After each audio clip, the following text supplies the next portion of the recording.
जय श्री कृष्ण। कैसे हैं आप लोग, कैसे हैं घर में सब, जरूर बताइएगा। रवि पुष्य नक्षत्र, इसके बारे में आपने सुना होगा। ये क्या होता है? रविवार के दिन अगर पुष्य नक्षत्र आ जाए तो इसे रवि पुष्य नक्षत्र कहते हैं। पुष्य नक्षत्र अपने आप में एक बहुत ही पवित्र नक्षत्र में माना जाता है। पुष्य नक्षत्र में बहुत सारे कार्य सिद्ध किए जाते हैं।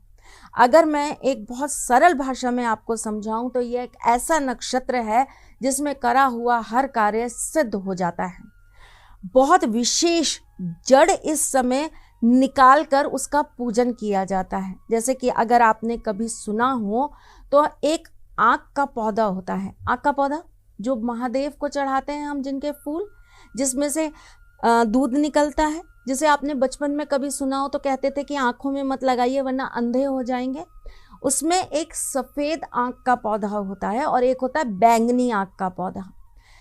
5 साल पुराना जब सफ़ेद आंख का पौधा हो जाता है तो इसकी जड़ के अंदर स्वतः ही गणेश जी का निर्माण होने लगता है और इस पौधे में से इसे निकाल कर गणेश तुल्य मानकर इनका पूजन किया जाता है और गणेश जी के समान ही इन्हें अपने घर में प्रतिष्ठित कर कर समय समय पर इनका पूजन करा जाता है। वैसे तो ये चीज़ें आपको मार्केट में या ऑनलाइन भी प्राप्त हो जाएंगी, लेकिन इनका एक विशेष महत्व होता है। ये कार्य भी अगर बुधवार को आने वाले पुष्य नक्षत्र में किया जाता है तभी ये सिद्ध होता है, तभी वो गणेश जी आपको जीवन भर अपना आशीर्वाद देते हैं। उसी प्रकार रवि पुष्य नक्षत्र में कुछ विशेष चीज़ों को अगर आप अपने घर में स्थापित कर लेते हैं तो आपको देवी देवताओं के आशीर्वाद के साथ साथ महालक्ष्मी का आशीर्वाद प्राप्त होता है। आपके ग्रह भी आपको बहुत अच्छा और लाभ प्रदान करते हैं। तो चलिए आज जानते हैं कि रवि पुष्य नक्षत्र में क्या क्या करना चाहिए और उससे आपको क्या क्या लाभ हो सकता है। एक तो रविवार, दूसरा पुष्य नक्षत्र। रवि पुष्य नक्षत्र में अगर आप सुबह सवेरे उठकर नहा धोकर बिना कुछ खाए अन्न ग्रहण करें, आप जाकर दुर्वा घास तोड़ लाते हैं। दुर्वा समझते हैं, जो घास लगती है दूब, वो आप ले आते हैं और घर लाकर आप उसे अच्छी से शुद्ध कर लेते हैं। गंगा जल से आप उसे शुद्ध कर लेते हैं और जिस तरफ उसकी जड़ होती है वहाँ पर लाल कपड़ा बांधकर आप अगर महालक्ष्मी के मंत्र का 11 माला जाप कर लेते हैं और उसके बाद आप इसे अपनी तिजोरी में स्थापित कर लेते हैं तो ऐसा कहते हैं कि ऐसा करने से आपके घर में माँ लक्ष्मी के साथ साथ कुबेर जी का हमेशा वास बना रहता है। इस दिन आपा मार्ग की जड़ अगर आप अपने घर में लाकर गंगा जल से शुद्ध कर कर इसे लाल कपड़े में बांधकर अपने ईशान कोण में रख लेते हैं तो घर में कभी भी ग्रह कलेश नहीं होते, घर के अंदर कभी भी कोई दुख दुविधा नहीं आती, घर में कभी भी कर्जे नहीं बढ़ते, घर में हमेशा माँ लक्ष्मी का आशीर्वाद बना रहता है।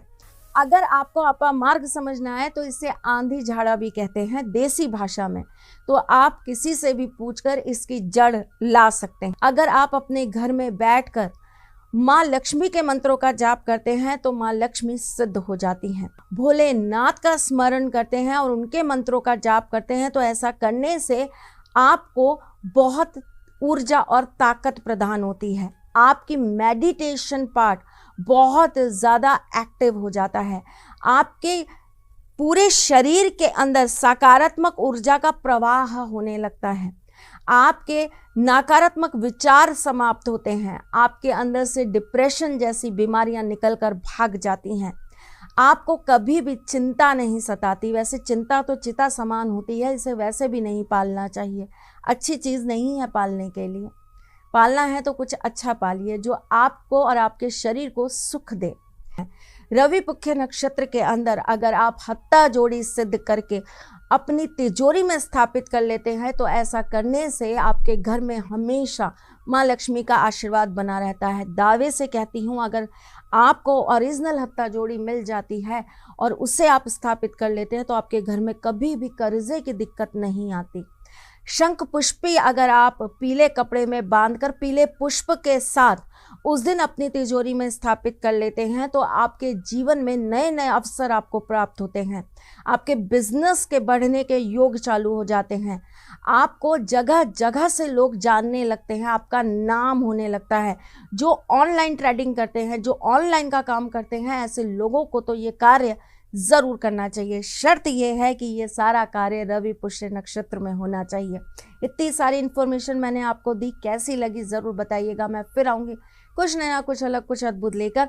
और इस महायोग को इस बार जाने मत दीजिएगा। बहुत बहुत बहुत सर्वसिद्धि योग है, इसे संभाल कर यूज़ करिए और अपने जीवन में खुशहाली लाइए।